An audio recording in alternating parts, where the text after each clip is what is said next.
If you have the urge to purge but are not sure where to start, then this video is for you. Grab a trash bag or a box and join us as we talk through the decluttering phase. If we haven't met before, I'm Adrian, And I'm Mary. and together we started a Life of Go-Go community over 5 years ago now to help women like yourself improve their lives one week at a time. We focus on organization, productivity, and life hacks. We have a new video each week and a virtual meetup each month. Check the box below for more information, and of course, be sure to like and subscribe. Now, last week we talked about mindset and how that is so important to the process. And actually, I wish when I had started my decluttering process years and years ago that I had had more information on mindset. But Mhm. that was before that was very popular and it was something that was talked about in social media. So I got a question, Adrian. What Okay.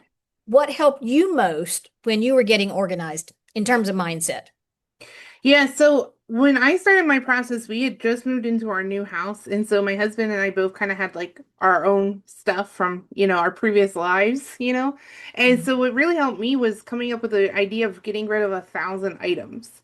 I don't know why. I probably heard it somewhere or something, but I just thought, wow, that'd be kind of cool. Like, let me get rid of 1,000 items. And so I was like using cardboard boxes and like keeping tally on them. And it was excessive amount of work. I don't count my items anymore. But the thing was, it really pushed me to look at stuff like, do we really need this many spatulas? Do we really need an extra pair of shoelaces? Like, we probably can afford to get another pair of shoelaces if we ever need them. And so Mhm. that for me is really what kickstarted my journey. And I liked having that objective to like work towards it. Now I would probably use like some of the time blocks and stuff like we talked about in our first video, but for the back then, that was what helped me the most. What about you, Mary? You know, and I was thinking about it, and I originally I started reading Julie Morgenstern. I mean, this is back at Mm, the end of the 80s. She's kind of the godmother of all of this organizing. And I read all her books, and it was like she talked about zoning. And mm, zoning, if you always do the bills at the kitchen table, do the bills at the kitchen table, just set it up so you can do them easily. Don't try and fight yourself where you want to do things. That was the biggest aha moment. I was like, she's brilliant. She's absolutely brilliant. And you can zone anything. You can zone a purse, you can zone a car, you can zone your house, you can zone anything. You can zone a drawer. And yeah. for me, that was truly just eye-opening for me. And remember, this is back in the late 80s. There was no how-to books, there were no videos in YouTube, there wasn't even internet, barely. So there was not all this information out there. So that was huge for me. I think it's interesting too that she zoned it not based on what you think that room should be used for. So, like, if Hmm. you're paying your bills in your kitchen, society would say pay your bills in your home office or your desk or whatever. But it's like making your home work for you is bigger than just like, oh, this is a kitchen, so it should only have food items. Exactly, exactly, because we tend to do things where we naturally would want to do them, and that's not always where, as you said, society says we should be doing this. So Yeah. that was huge. So this week is really all about the second phase, which is decluttering. Last week we talked about mindset. This week we're going to be talking about decluttering, and actually we have two videos. So today we're really going to be talking about the process, but next week we will give you the whole walkthrough with two examples, the pantry and the bathroom. For those who really want to see the theory in action. And also, we're attaching a link for a free organizing guide, and that will be in the description box below.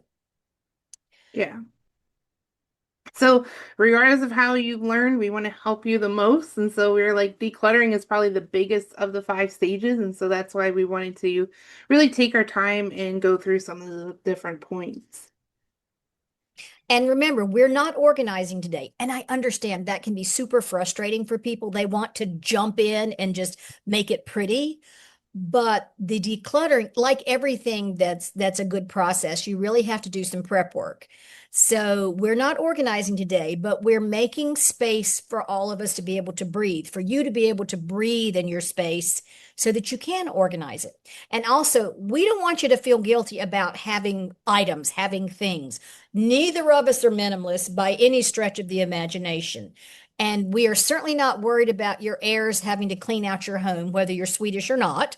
But it's really about creating space with the items you love and serve you. Yeah, absolutely. So let's start kind of talking with like just some pro tips and what the process looks like, very high level. And again, next week we're going to go into the actual nitty-gritty details of how this works. Mhm. But one of the first things that we really encourage you to do is set up a decluttering station. If your house is a mess, one extra table or one extra little space is not going to make a problem, right? But it's really important to have a spot where the donations are going to go. So as you find donations throughout the week or as you're working in a dedicated space, you can put those items there and then ideally take them out of your home each week. We want these items to move through our house as fast as possible. So our recommendations here are to use either bins or boxes that you're okay donating. Like if you have to repack your donations, you're handling it again and you're going to have second thoughts. I Mhm. really like to use the grocery pickup bags because they're a little bit heavy duty, but they're plastic. I don't mind if they get donated. You might also want to use trash bags. So we recommend that you use the black trash bags because nobody can see through them. And then it's like, you're not second guessing it. Because the longer you sit there and look at your items, you're going to start second guessing them. But some people don't feel like that's honoring of the items or like black trash bags are garbage in their house. And so if that's your case, then maybe use a white or a clear bag to put your items if you want to use trash bags. I personally just use like cardboard bags and I really like I said, I like the disposable grocery bags because they can just hold a lot of weight. What about you, Mary?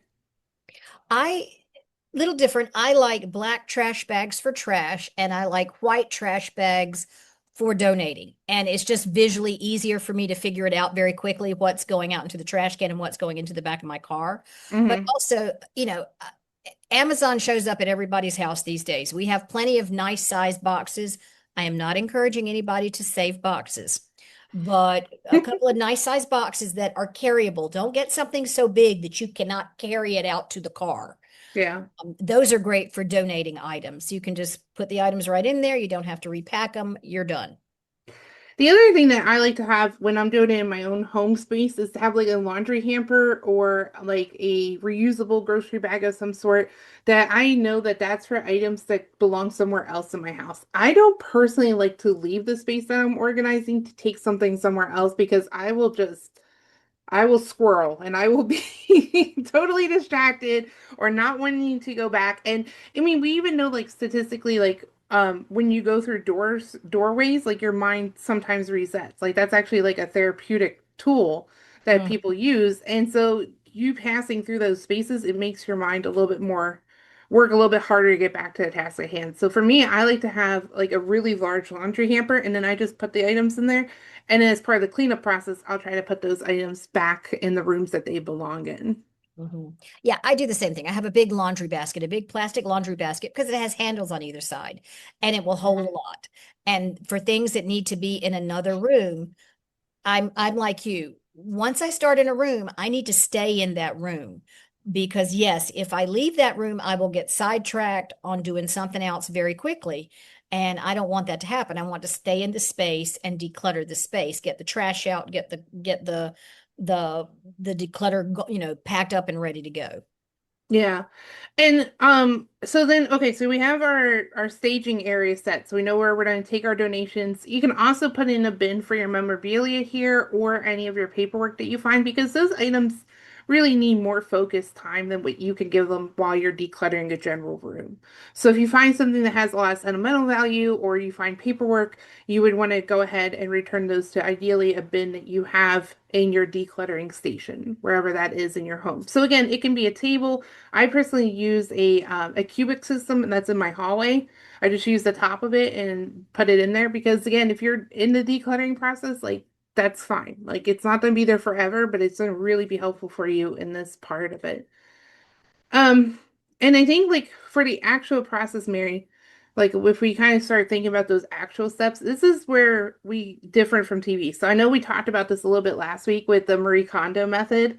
No hate to Marie Kondo, but just like we said about returning items where they belong, if you're running around your whole house finding every shoe that you own or every vase that you own, you're spending so much time. And if you pull out all those items into your space, you might wind up with just a huge mess instead of actually making progress. So when we're talking about decluttering because you're in your own home, versus like hiring a professional organizer who has the ability to pull everything out, we don't want you to pull things out at this point. We might do a little bit more of that in the organizing phase. So if you're really worried that you might have a pair of shoes missing, like we're gonna get to that later. For right now, just try to leave the items where they are and declutter that way versus pulling everything out and making piles of items. Yes. So what that looks like is if you're going, say you're working on your desktop and you're just dealing with what's right on the desk, and then you go into the drawer. Or if you're in the kitchen or the pantry, you're dealing with just one little area. You're not going to pull everything out and put it on the counter. You're dealing with just that one little area to get rid of the trash, get rid of the expired things, and put things that don't live there in your bin. Yeah. So the goal is that at any time you could just walk away and the room will be better than when you started, not worse. So we don't want to make something so unmanageable that if you got called away or you just decide I don't want to do this anymore for today, which is fine, that your room is good. So at the end of the day, like if you were to walk away, you would have your trash in the trash, you'd have your donations in the donation box, and then maybe you have like a hamper for the extra items.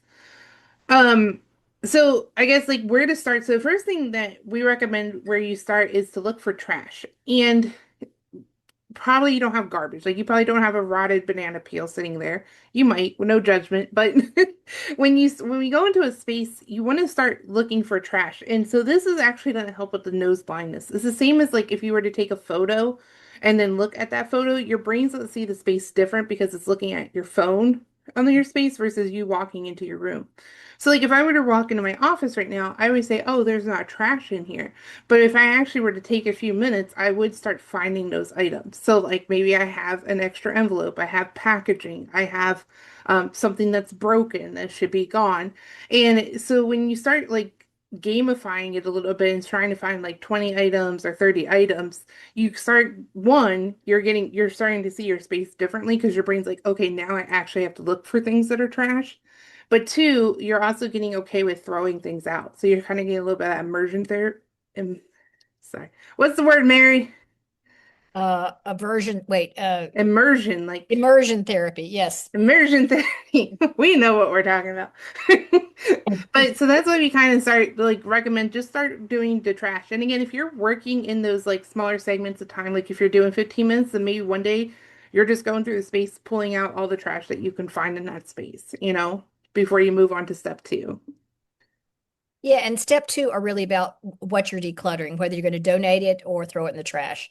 And the easy decisions, if it's broken, accessories you no longer use, bonus items you don't use, like where you have duplicates and triplicates of things, marketing materials that come in the mail, or you picked up all those trinkets and mess every time we go somewhere we pick up accidentally, things you don't love, things that you've been thinking about getting rid of, but you haven't yet. Um, and remember, at this point, you also have a box or something to hold your sentimental items and a box or bin or basket to hold paperwork, because those are two things we're going to talk about later. Those are much harder to work with, but that gives you two places to put those two items for now. And if you get stuck on an item, just move on. I mean, you're doing a good job getting rid of everything. So if you're really stuck on something, that is okay. Just move it on and you'll deal with it in a little while. Yeah, we're gonna actually go over some of the harder items, like the categories of harder items later on in this video.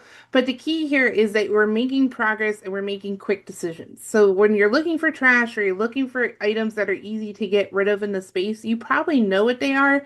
And again, as you start moving through them and you're like, okay, what is trash, trash, trash? And then you go, okay, what's easy donation, easy donation? You're gonna start seeing those items and you're gonna have build up that confidence and that decluttering muscle in yourself.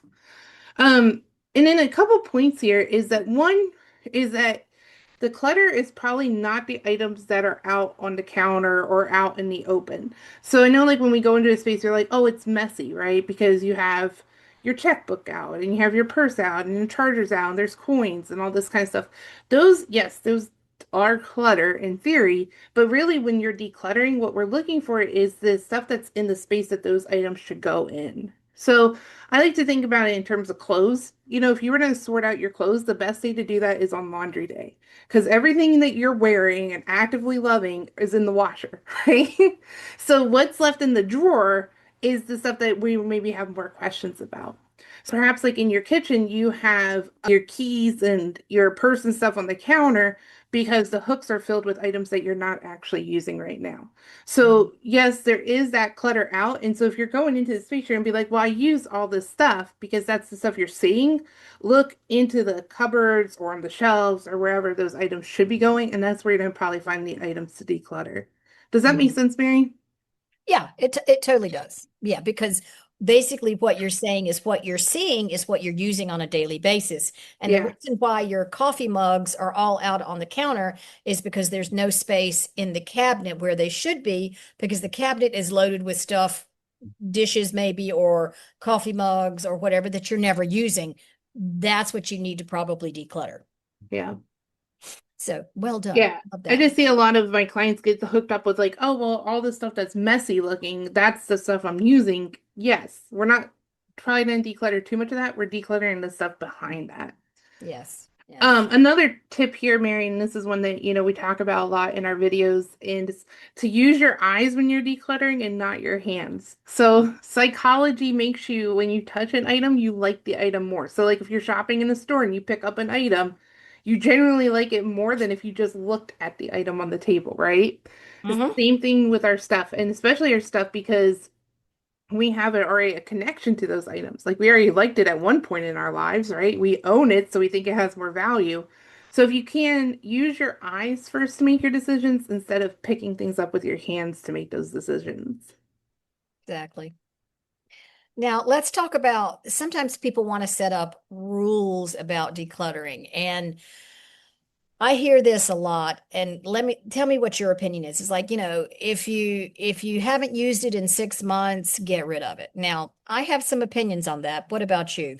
Yeah, exactly. So I think, we talked about this a little bit in the mindset video too, is that when you have rules and they motivate you, that's awesome, but don't feel like there's one set of rules that work. So like for me, having 1,000 items, that goal really helped me push through it. Or if I'm like, you know what, if it's a marketing material, I'm gonna get rid of it. Like that kind of helps me declutter. But the 6 months rule, I just, I don't know. I have things in my home that I probably shouldn't own. Like I don't really use them, but they just bring me joy owning them. Like you know what I mean? Like it's a decorative item or it's just something that I just like to have. So for me, like I'm okay with that because I really genuinely enjoy owning that item. So in 6 months, you know, I think it's a nice idea, but like our lives change so much in 6 months, and there's so many things that you would have. Like all your sentimental items would be gone if you didn't use it in 6 months. And like I hate even use, how about guidelines? They're kind of general guidelines to help people, but like you said, you don't use the 1,000 item um quote unquote guideline anymore when you're decluttering. You were using that when you were moving and you had 1,000 items you could get rid of. But Hmm. maybe it's, oh, I'm going to try and get rid of 5 items, or I'm going to try and get rid of 50 items or whatever. Now, I, Yeah. I don't like the 6 month rule either. I just think it's too hard and fast. I think there's too many things. Like you said, if you love it and it has a place in your home, then it's obviously not an issue. Hmm. And I think the 6 month, I think that has a lot to do around things like wardrobe, towels, things like that, not Yeah. necessarily decor. Um, so also, Yeah, exactly. So I meant with the 1,000 items, like for me, it helped me when I was getting started because it was like it helped me challenge how I looked at my things. mhm, But that's because it worked for me. Like if I hear that 6 months so many times that people are like, well, I haven't used it in 6 months. I'm like, are you gonna plug in your curling iron and use it just so you can say you can keep it? Like that doesn't, you right, gotta pick rules that serve you in that space that you're currently using. And what you might use in your bedroom to declutter is not gonna be the same rule that you use in your kitchen. right. And these guidelines, like Another one I love is, would you rebuy it? Yeah. Yeah. I think that helps me a lot. When I look at something, I'm like, if I got rid of this, or if it disappeared tomorrow or today, right now, out of my hands, would I rebuy it? And Yeah. the answer is no, I wouldn't rebuy it. So, well, that'll tell you probably you can let it go. Absolutely. And then like another one of that is kind of like if it was super dirty, like I know the trend right now is like if it was covered in poop, would you clean it, you know? Is kind of the same idea. Like, do I care enough about that item to actually take the time to dedicate to cleaning it? And I know personally, like sometimes I just call it natural decluttering. Like if something breaks or something's just really too dirty and beyond repair, it's like, you know what? Maybe I don't need this item as much as I thought I would. So like Mhm. that frame kind of helps me a little bit when I'm indecisive on something. Yeah. And the other one is, if it was lost, would you feel relieved or sad over it? I love that. Hmm. If it was, once again, if it just disappeared, would you be like, oh, phew, that's gone. I don't have to worry about it anymore, or oh, I really miss it. You know. Yeah, yeah, absolutely. And that really helps me like keep things, especially like stuff in your storage area, because a lot of times Mhm. we put things in the storage area that are delayed decisions or that we're not using very frequently and we could find something else to use it with. Mhm. Um, or like the one service products like the apple peeler. Like, do I need the apple peeler? Maybe. I'd be really sad if I didn't have it if I baked a lot of apples. But for most of us, we're like, you know what, I could just peel with the potato peeler. I don't need a whole Or a contraption. knife. Yeah, I Yeah. don't need it. So like for me, I kind of like that idea. And it also helps with getting rid of the guilt clutter, which we'll talk about a little bit later. But like if somebody gifts you something or something and you're like, I'm just keeping it because they gave it to me and I'd be really happy if it accidentally fell off the shelf. Then like, natural decluttering. Let it go. And I think like one of the other refine the questions that kind of help people, like if you're trying to get rid of a lot of items, like you really got to cut down your inventory because you just don't have the space for how much stuff you have, is like if you had to move, are you going to take those items with you? Yeah. So to me, I think about that two ways, Mary, and maybe you have some thoughts on it. But one is like, man, if I was moving, I would get rid of a lot of stuff. Like I'm not going to move with my book collection, but I'm not moving right now and I have space for my book collection, so I'm happy keeping what I have. Right. Um, but yeah, what are your thoughts on that? I had a friend years ago who said we all should be required to move every 5 years, because then Hmm. we would all be able to get rid of most of our clutter. And I'm like, you are absolutely right. Hmm. And moving, if you operate like you're going to have to move, it does help you make some decisions of, I really don't need this, and I don't want it. And I'll tell a story on myself. When we moved all the way across.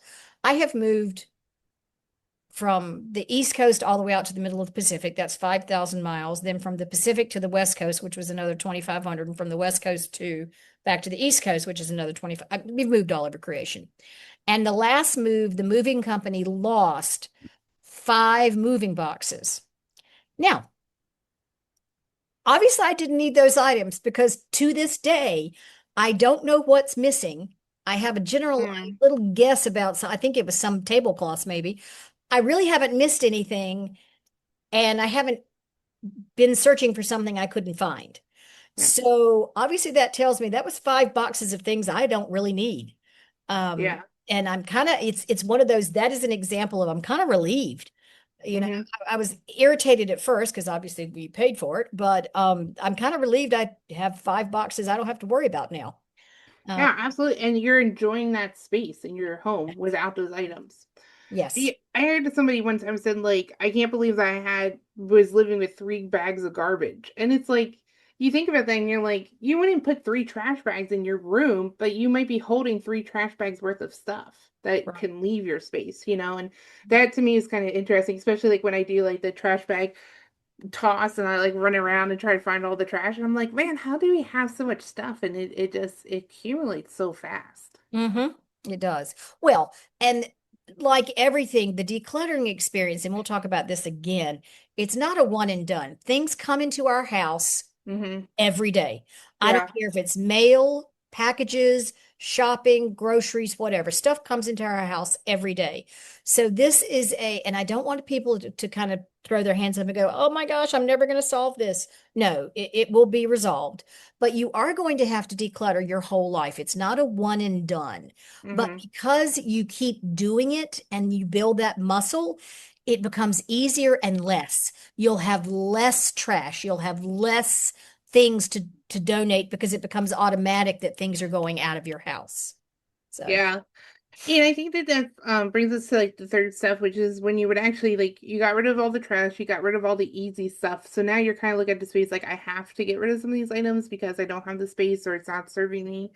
You're looking at what's left, and those are what we call the harder items. And then we'll talk about some of the categories again next. But I know I've had clients where I'm like, you know what, just keep the item because it's like one or two items.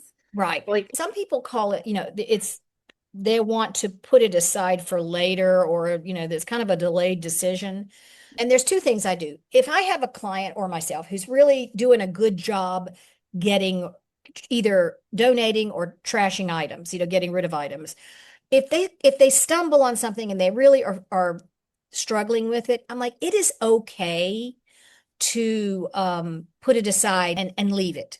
Because mhm. as I say, you're doing an outstanding job. You are working hard. I am not going to I'm not going to force you to get rid of something that you're not sure you really want to let go. So Yeah, because you don't want to have any regrets. Like, no. you want to feel confident in the decisions. Exactly.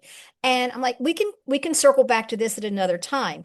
But here's the deal, particularly when you're working just by yourself, you can't abuse the rule. You can't set everything aside Hmm. because what if you start doing that, you need to revisit the mindset and your why and where you want to be working. Go back to our original video, the video we did last week about mindset and really thinking about why you want to do this and why you're tackling this room and maybe this isn't the room you should be tackling right now. You should be tackling something else because don't abuse that rule. It's Yeah. okay for one item or even two, but not when everything is a delayed, I can't make my mind up about this. And Mary, I think you were going to talk about this earlier, and then we changed thoughts there for a little bit. But the delayed decision boxes, like so many people have gotten into this idea that you could just take a cardboard box or something and put the items you're not sure about in the box, seal it up, and then, if I don't open in 3 months or 6 months, then I'll just donate the whole box. What's your thoughts on those? Yeah, I have a lot of different responses to that. I understand the theory Hmm. that, okay, it's been out of sight, out of mind. Obvious you didn't need it, you weren't looking for it. Here's my thing though. At the end of 3 months or 6 months or whatever you decide, I'm going to want to open that box back up and look at everything. So we're right back to using time and space and brain power and decision making power to decide if I want to keep or let go of these things. And I think it's like you're just duplicating, you're kind of churning your items where Hmm. you're just moving them from place to place. You're not really making decisions and letting go. So I'm not a huge fan of that. Yeah. I do understand that you can set aside things for future projects and I do understand that, but that means that they have been put in a specific labeled, and you have a date of when, I'm going to do this within this project has to be done by this point or Yeah. it's going out. That is a rule you have to make for yourself. Um, I also, I think it's related to the whole thing of, well, I'm going to put it aside for a garage sale. Okay, you Oh, just the garage sale piles. yeah, and I really discourage people. I'm like, you are trying to make space to breathe. You want your space to be easier to organize. So moving things from X room to Y basement or attic or garage Hmm. isn't isn't giving yourself space. You just move the stuff from point A to point B. Um, Yeah. you have to let some things go. And I understand, well, we'll talk about it later about sunken costs. We'll talk about that in a minute, but you really the whole delayed decisions, you want to avoid that as much as possible. Yeah. I mean, like you said, and I hear so many people saying, "Oh, that's what I'm gonna do." And the problem is that you we got sometimes we have clutter in our home because we can't try things out. Like you can't just borrow a face cream from Walmart to see if you like it, or borrow an organizing bin and then be like, "Oh, it didn't work," and we make purchases that are mistakes, because we thought it would work or whatever. And those are usually items that people are trying to put in these boxes, and it's like when you put them in there, now today, self, you're like, oh yes, this isn't working, it needs to go. But for whatever reason, it has value, or whatever your reason is that you had delayed the decision is, you're putting it in the box. Well, in 6 months, that person in the future is not going to remember, oh yeah, that didn't work out. Like, so now you Hmm. have this novelty when you open it. But the other issues is just logistics. I mean, yes, you're storing the space. You still have to get rid of it. You probably are going to reopen it. I mean, I don't think I could personally just donate a whole box of stuff. Like, No, I would I have to read. guess some people can. I can't. But also like you're gonna take so much time to package the items to like if you put like a lotion or a candle in there, it can transfer a scent, and then like how are you gonna keep it safe in like your garage, like with moisture? Like just Or heat or cold. don't do it. Either donate the item or leave the item in the space and when you come back through, you're gonna be like, you know what, it's time for that to go, or I'm gonna make a permanent home for it. But I Hmm. just don't do it is my message. Don't do it. So then the fourth stage when you're decluttering space is the kind of just the cleanup phase. So it's just like, making sure that you leave a little bit of time at the end to take out any of the trash, to get rid of the recycling, any of your donations, putting them in your donation center staging area that you have, or putting them in your car and taking them to the donation center, which is even better. And then putting away those items that belong in the other rooms. But if you run out of energy, because I know a lot of times like we want to do as much as we can, you know what, then just start that the next time that you have your next session, or you can always come back to it later that night or something to finish that out. That's the easiest part of it. So don't like be like, I have to reserve 5 minutes for cleanup. Like No, just declutter as much as you can while you're in the energy to declutter. exactly. Exactly. So, we've got the four stages. You've got your trash because that's great to throw out. Then you're going to decide what items you need to declutter, whether you're going to donate them or, get rid of them, the broken items, the bonus items, the multiples. Hmm. Then we're looking at some of the harder items and what you want to do with those. So remember, it's an ongoing process. If you don't want to let go of it right now, you can circle back around in a future decluttering and then it's time to go. But what you want to avoid is delayed decisions. And then give yourself time to kind of tidy up at the end. As you said, throw the trash out, get the donation box out to your car. And if you are tired, you can always step back and do this final phase a few minutes later in the day or later on.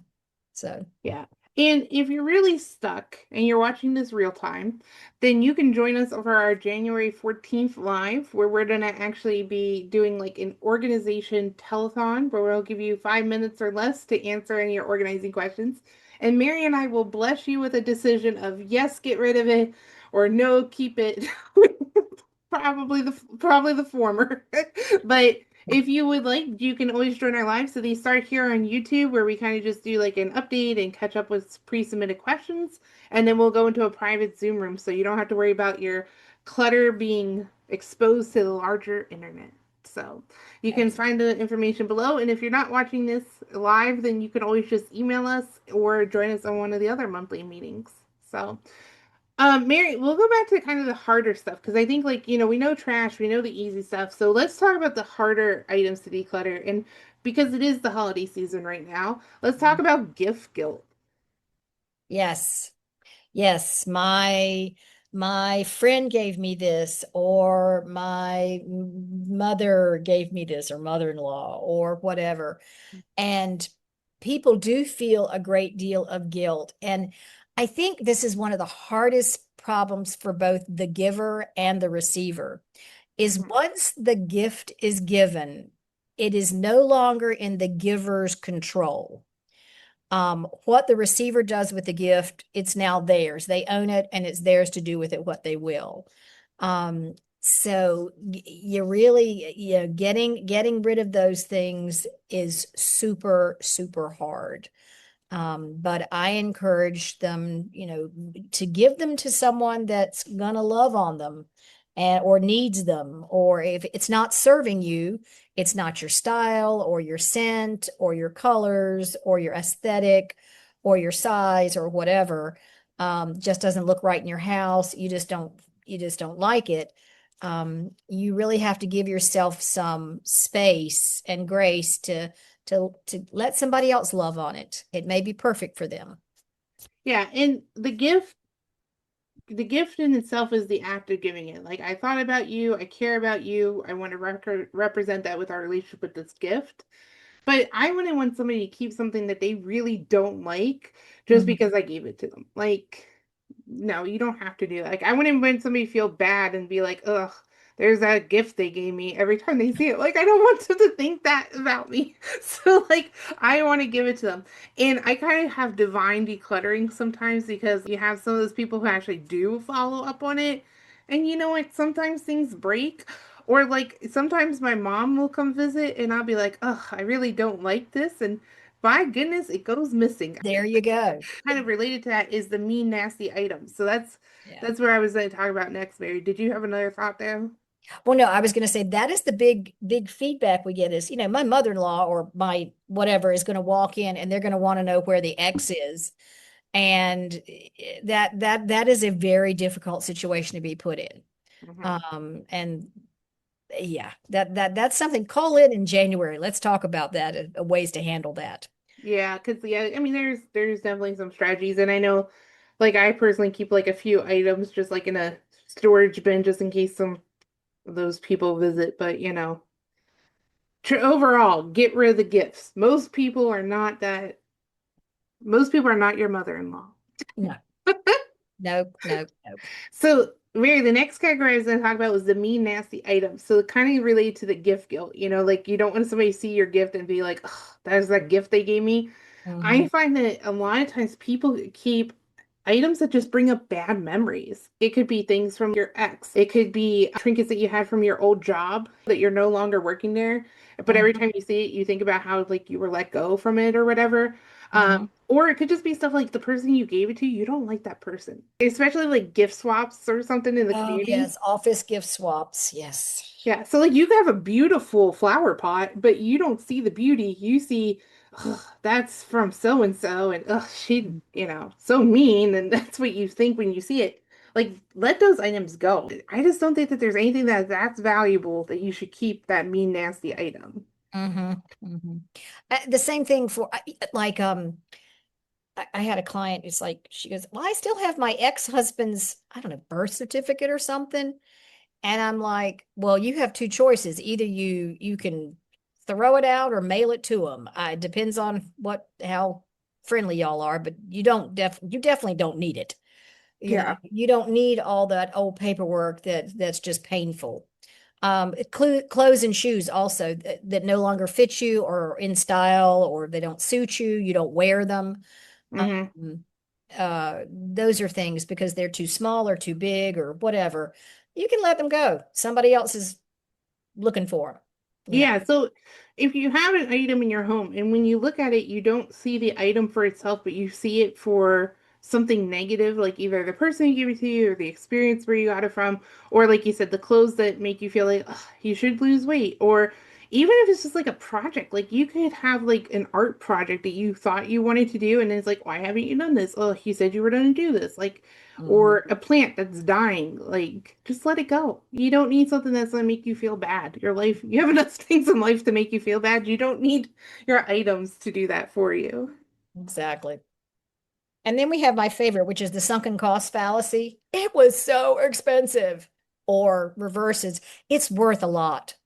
And okay, both may be true. Well, it may be very expensive, but here's the thing. Holding on to it is not going to, your money is not going to come back. Yeah. Somebody's not going to walk up one day, knock on your door and say, that thing you held on to that was really expensive, but that you didn't like it. Well, here's a check for it. Yeah, the money is gone. It's not coming back. It's never coming back. And worth a lot is a very subjective idea. And if it is worth a lot, oh, that's a whole nother video. You want to make sure you want to confirm whether it's worth or not, because a lot of people think they have something that's very valuable, and sometimes it's just old. And nobody's interested in it. So that's a hard one, but just let it go and take the tax write-off or donate it or give it to someone who loves it and just write it off as part of life. Yeah. And we covered that in the mindset video too. I mean, you could even, if it is truly something of value and truly expensive, you could try to sell it. But like so many times we see people have like dish collections, like, oh, I have the whole Lennox set or I have the whole Platzcraft set or whatever. And it's not even antique dishes, it's just, kind of regular dishes. Mhm. You look online, they're going for like $20. And it's like, For the whole set. yeah. Yes. Mhm. Or electronics, like I know so many of us are guilty of keeping the old electronics. Your boombox is not worth anything nowadays. Let the boombox go. Yes. So, It is okay. um, one of the things that I have a lot with the clients that I work with, and I just think like in general, we want to be helpful, like so we keep things like, and we talked about this a little bit in the mindset video too, but we keep things that we feel would be helpful to have. Like if somebody were to come over, oh, we have an extra set of Tupperware that you could take home with you. Oh, we have an extra set of, I don't know, like towels or an extra set of tools. Like it just kind of stuff that we keep like, oh, because somebody could use it someday. Like let those items go because you have more room in your house and you'd be more helpful in general if you're spending less time cleaning up that clutter every month. Yes, and giving them to a group that can use them immediately. Yeah. It's not the what if, it's an immediate need. The same thing is you don't, the flip side of that is you also don't want to be wasteful. So Hmm. holding on to all the pickle jars or all the take home plastic containers because they're so good or whatever. And it's like, I understand that you don't want to be wasteful, but all this, you can recycle this. So go put it in the recycle right now in the bin. Hmm. Throw it out. The plastic, we're discovering more and more with microwaves. Sometimes plastic is not all that great. So it's not necessarily things you want to hold on to. And it And could be the same with like beauty products or cleaners, like you brought it and you hate the scent or it doesn't work, just let it go. Like you couldn't try it out, you didn't know. Don't right. let it just stay in your house. Like eventually it's going to make its way to the garbage. So just do it now instead of later. And that's the other thing. If it's opened and used, particularly beauty products, creams, Hmm. facial things, please don't donate those. Somebody else is going to have to throw them in the trash. Somebody's volunteering their time to go through these bags that you donate, and it's going to go right into the trash. So don't, if you want to not be wasteful, then definitely don't waste somebody else's time and force them to throw away something that you should have already thrown away because Absolutely. nobody deserves a half-used anything. That's Yeah. not helpful. The other section that we see is kind of related to all this is the crafters or the tinkers, like so my husband is guilty of this, so he likes to take all the things apart. So like he's like, "Oh, I want to see how it works," or, "Oh, I can use the electronics from that for something else." And he can, but what we had to do is we actually had to create a bin of like things to be disassembled and then a bin for like those extra parts because it just kept piling up. And it was like, oh, I could take this coffee pot apart. Oh, I can take this part. And then before you knew it, he had like this little junk pile in his room. We see the same thing with crafters, or especially like if you talk about the clutterbug styles, those bees who like to just keep everything. Everything can be repurposed, everything can be useful. And you can, it totally can.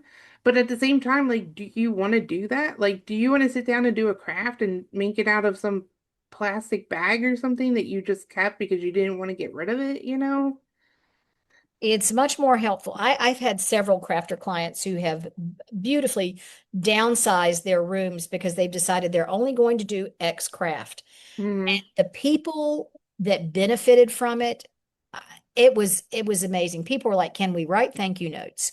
Because they could take it and either like we have one group that they have like a scrapbooking sale twice a year and they raise money for the local cancer center. And they were so excited to get all this scrapbook paper and tools and whatnot that was no longer being used. And they're like, oh my gosh, we can raise thousands of dollars or something that was just sitting in someone's room. Um, Mhm. or, senior homes or senior daycare or daycare in general or local Yeah. schools. I mean, it feels so good because they're so excited. They just don't have the funding for arts and craft supplies. And there, if you look around and call around, you don't even have to do too much work. Sometimes just ask one person and they can tell you, oh my gosh, we knit blankets for the Linus Project. We would love all this yarn and whatnot. Keeping things for what might happen is really kind of unhealthy. You're Mhm. planning for a disaster that's not going to happen. You know, it's like keeping huge pieces of rug because if something got spilled on the rug, you can cut that section out. Well, the rug's never going to look the same. It's been bleached by the sun. You know what I mean? It's like Yeah. it's not gonna you're planning for a disaster that's not happening. Or Yeah. every screw and nut and bolt, you're never going to get the screw that fits that one bolt. So Curating is really popular there, I think, is what we're kind of going for there. It's like you can keep a little bit of it, but don't keep all of it. And then for yeah. me, what I found is like I like to do the sticker books, like the Happy Planner sticker books, but I don't like half the stickers in the sticker books because they're just like filler stickers. Like they're like little circles. I'm not going to use that. Other people do. So now, like when I get a book, I'm like, okay, I don't like these sheets, and I just donate them right away, and it kind of keeps that maintained. So especially like you mentioned scrapbooking, like a lot of times you get the scrapbooking pads and you like 75% of the papers, but there's 25% that you don't like. And Mhm. that's how like going forward, once you kind of do that big declutter, then you can kind of have those rules set for yourself. Like like I know I don't want this, or I don't like red pens. Mhm. Yeah. Yeah, and it's amazing. There are sections in every thrift store or donation store now for crafts. Yeah, And there you go. That stuff can land right there. Or you can find what you're looking for there if you just need a little bit of something. So, absolutely. and then there's identity clutter. Maybe you once collected something, but you don't collect it anymore, but people keep giving it to you. Or maybe for a while there, you really loved purses or you loved office supplies. It's kind of who you are, who you were. Well, that's who you were. Hmm. You keep talking about you don't expect an 8-year-old to play with the same thing when they were 4. Yeah. They've evolved. Same thing with adults. Is you don't have to like what you liked in the past. You don't have to continue what you've done in the past. But it's hard. And so I mean there's identity clutter too that is like your past self. You really love something and for whatever reason you don't do it anymore.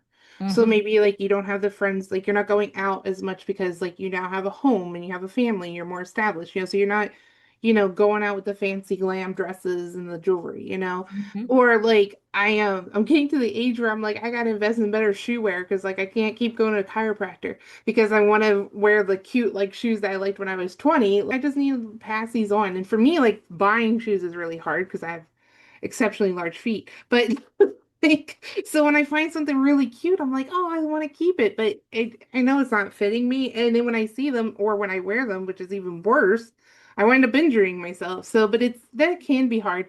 And I think you were laughing because in the notes that we have, so we stay on track, we put in there like, don't tell someone you like cows.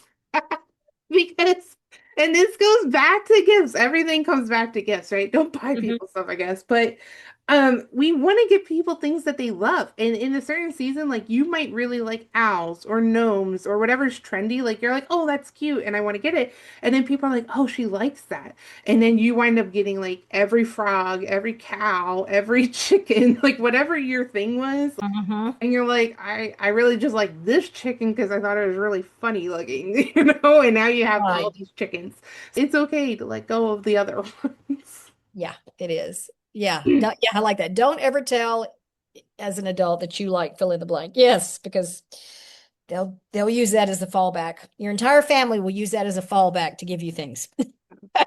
And then there's fantasy clutter, and I know I'm guilty of keeping fantasy clutter. I'm sure, Mary, you probably have stuff that you're guilty of keeping. Like for me, the fantasy clutter is that we're going to play board games. Like I want to play board games. My husband does not. Like he does not want to play games. He does not want to do this. But I believe that I will, right? So I keep all these games, and I'm like, yeah, I probably should let them go, because they make room for stuff that we're actually doing. Um, Right. but the fantasy clutter is the stuff that I wish I would be like. So my future self is going to be amazing. My current self, not using those products.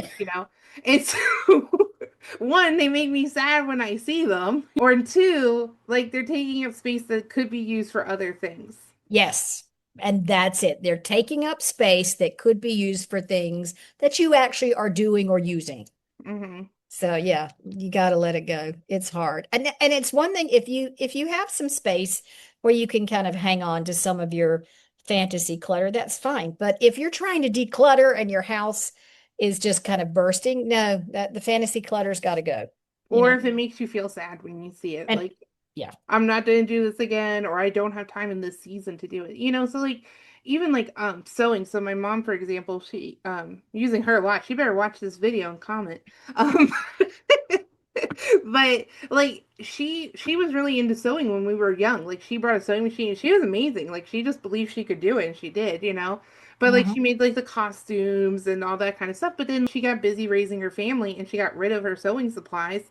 Well, now that she's retired, she has that time back. And so now she got another sewing machine that somebody else was decluttering.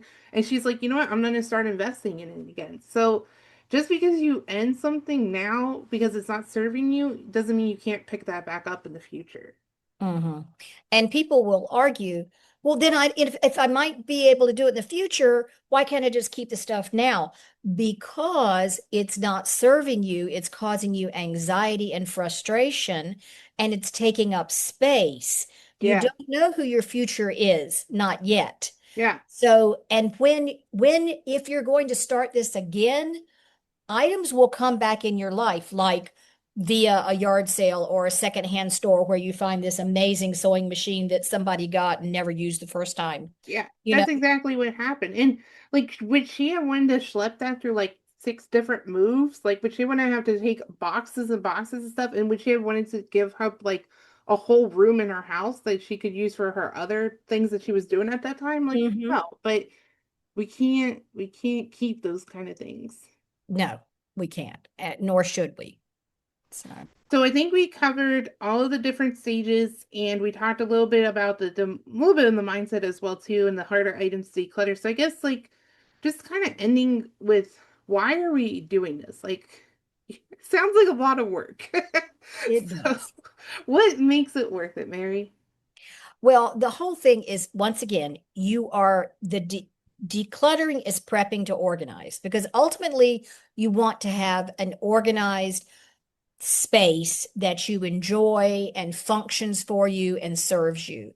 But you can't organize until you really declutter and get rid of things that are not serving you and that are not useful to you. Um, yeah, you could, when things are disorganized, you can cram a whole lot of things into a space, but you're never going to be able to find any of it. Hmm. So when you start to organize, organization actually takes up some more space than just cramming, but you'll be able to see everything and find everything and be able to use it. So by also decluttering, you get that space open, and it's going to make the organizing process so much easier, so much, it'll be really fun, and it'll be sustainable, because we don't want to just churn our items from space to space. We want to move, let go of the mess, and have an environment that we can sustain the process. Yeah. So you're telling me that we can't just buy containers and that's gonna solve our problem, like the Yeah, no, marketing tells us. No. no, containers will not solve your problem.